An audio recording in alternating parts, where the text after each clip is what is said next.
Саламатсыздарбы, урматтуу кыргыз элим, урматтуу мекендештер. Биздин Кыргыз Республикасы эгемендик алганына 30 жылдан ашты. Мына эң алгачкы президент Аскар Акаев 2005 жылы өлкөдөн куулгандан кийин мына биздин өзүбүздүн Бишкек шаарынын тегерегиндеги бош жаткан жерлерди үй жайсыз жүргөн, же болбосо үй ала албай жүргөн, үйгө муктаж болуп жүргөн жарандарыбыз заматта ошол жерде самазахват кылып, басып алышып, ошол жерлерге фундамент коюшту, шагыл төгүштү дегендей үй салып алышты. Алардын кээ бирлери бүгүнкү күнгө чейин пайда болгон мошенниктердин торуна түштү. Алар болсо ошол мошенниктер бүгүнкү күнгө чейин ошол жерлерде дагы деле перепродажа кылып, частный нотариустар аркылуу бири-бирине доверенность жазып, анан мындай жалган маалымат менен биздин кээ бир жарандарды крупный суммада, ири суммада акчалай алдап келишет экен. Биз бүгүн өзүбүздүн жеке иштер менен ушул Сокулук районунун гос регистринин астында ошол алданып калган жарандарга жолугуп калдык. Анда эмесе сиздердин көңүлүңүздөрдү ошол алданып калган жарандарга бурабыз. Алар кантип алданып калган? Кимге алданды? Канча суммада алданды? Ушулар жөнүндө алар өздөрү айтып берсин. Атыбыз Мырза Рахматов. Биз да 2018 жылы жер беребиз деп ушул алышканда эжеси Оморо Айгүл эжеси Айчүрөк Балбаева экөө алганда. $8,000 алышкан, 2 жер беребиз деп. Ошол бойдон же акчадан жок, же жерден жок жүрөбүз да. 2018 жылдан бери соттор болуп атат, соттор кайра эле буларды бошотуп эле, булар бошоткон күндө деле кайра чыгып жерди сатып, жер сатып шугулданып жүрүшөт да ошол. Кайра жер сатып жүрбөйбү? Кайра эле шугулданып жүрүшөт да, анан азыр кимге кайрыларыбызды деле билбей калдык. Каяктан адилет сиздер жерди сатып дагы бүгүнкү күндө булар дагы башкаларды да алдап жүрөт. Башкалар деле сатып атат, угатабыз. Биздин артыбызда азыр толтура кишилер бар да, дагы бир 30 киши бар да. Кимге кайрыларыбызды деле билбейбиз да, сотко барсак соттор болгон, бүткөн дейт. Сүйлөтпөйт экен даже. Ошентип эле жүрөбүз да. Айтыңызчы, мына соттор ротация болду да, бул жаңы сот бекен же эски сот бекен? Бул жаңы сот да.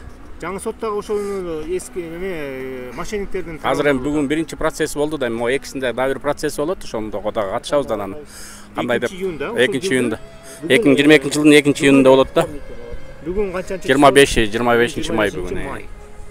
Саат 1 болду. Саат канчада болду сотуңуздар?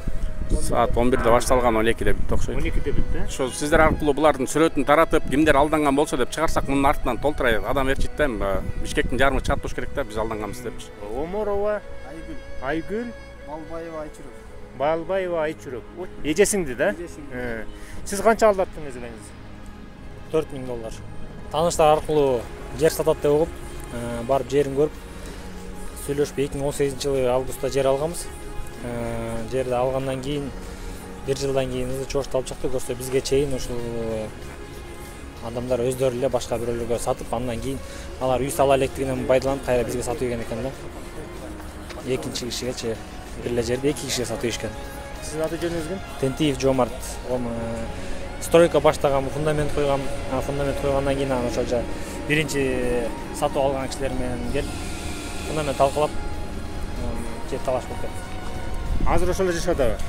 Азыр ошолор үй салып атат, уже жашап атат болуш керек. Документтерди көрсөттү да, ал документтер фальшивый экен, же кандай болуп атат? Ал документтер баары фальшивый болуп атат да. Кимдер аркылуу жасаган экен? Билбейбиз да, нотариус да булардын кишиси окшойт, баары сүйлөшүп койгон окшойт. Бири нотариустан алган, ак ордонун бардыгы. Жеке нотариустан, Жеке нотариустан алган, бир эле жерден алган бардыгы. Мага бир кызыгы, сиз мисалы жер сатам дегенде рекламадан угуп калдыңызбы? Кандай буга кабыл калдыңыз? Мен Лалафодон уктум муну.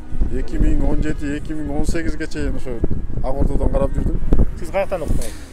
Биз ошол ак ордодо жашаган тааныштар аркылуу уктук эле да. Сизчи? Биз деле ошол ак ордодо тааныштар аркылуу укканбыз да. Тааныштар аркылуу ушул жер сатылат дегенде угуп келип алдыңыздар да. Биринчи встречада сиздер алардын мындай көз карашынан байкабадыңыздар да, документтерин көрдүңүздөрбү? Текшердиңиздерби, кандай чын эле аларга ишенсе болобу, болбойбу? Встречада, биринчи встречада документтерин алып келген жок. Биринчи встречада жерди көрдүк, тегерек башты көрдүк дегендей. Андан кийин нотариустан жолуккан документтин баарында сөзүнө ишене элаттык. Кыз эмеси баары туура өзүмдүн атына катталган депчи. трансформация болуп аткан жер деп. Анан эмеге нотариуска барганда анан ошол жактан эле колго берүүчү кагаздарды берди, договор займа, анан предварительный договор, анан жердин документтери экен. Кийин карашсак бул жердин картасын жөн эле чийип алган, муну любой адам эмеден жасап алат деди да, компьютерденчи. Госреестрдин астында турасыздар да. Хотя ушул жерге келип, ушул документтери тазабы таза эмеспи сурап койбодуңуздар да? Жок, сураган жокпуз. Элдин баары жашап атса, конуштар айрда баары салынган, свет бүт кирген, суу бар, анан сатылып аткан экен дедик.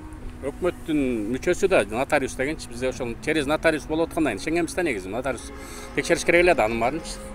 Анан нотариуска ишенгенбиз да.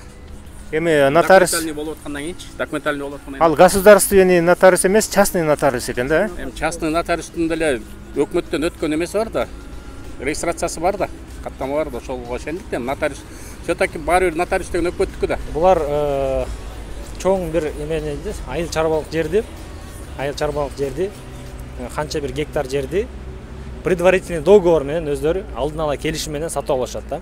Жарым-жартылай акчасын берип, анан ошентип сатып алышат. Анан ошол айыл чарба жерди анан участокко бөлүп элдерге сатуу атат. Анан элдерге сатуу ийгенден дагы мурдагы ээсине да толук акчасын бербей, элдерден акчасын алып эле, анан баягы биринчи кери отурукташып калган кишилерге эчтеке дей албай эле, анан участок алып баягы үй салабыз деп Россияга кеткендер, же бир аз жерин карабай калгандардын кайра келип үстүнө сатып атып, анан ошондой ызычы болуп кетти да, көп болуп кетти. Азыр жер госрегистрда деген такыр башка адамдын атында. Ал предварительный договор деген алдын ала келишим менен эле бул Балыбаевага, ушулардын үй бүлөсүнө, тууган уруктарына саткан экен. Анан булар предварительный договор менен бирине өткөрүп эле, анан бир баласынын атынан, бир сиңдисинин атынан көрүнгөнгө каттатып, ушундай чалдык үйдө болгондо ошон үчүн чечилбей, бир жерде 2-3 доверенность болуп, 2-3 келишим болуп, ошондой эмелерден ызычы болуп атат. Ошондуктан бунун аркасынан ээрчиген биз 2018-ден бери ээрчип жүргөндөн WhatsApp группалар ачылып, өзүнчө бир группада эле 30дан, дагы бир группада дагы 30дан кишилер бар да, ээрчип жүргөн. Анан аркасынан жүрүп, акыры жумуштан бошобой, тажап бүтүп келбей жүргөндөр көп. Ошо менен ошентип азайып анан түшүнүктүү. Эми Кудай буйрса, биз дагы бир мүмкүн сот адилеттүү чечип берет деген үмүттө болуп туралы, Кудай буйрса. Мына өзүңүздөр күбө болгондой урматтуу замандаштар, ушул видеодо андан тышкары мына канчалаган миңдеген жарандарыбыз ушундай бир топ мошенниктердин, алдамчылардын торуна түшүп, акчаларын алдатып келишет. Канчалаган үй бүлөлөр ошонун артынан ажырашты, канчалаган үй бүлөлөр ошолордун артынан башка жака иштеп кетти. Мындай кыйын заманды биздин Кыргызстанда бир коррупционерлер жаратат, анан кийин бир мошенниктер жаратат.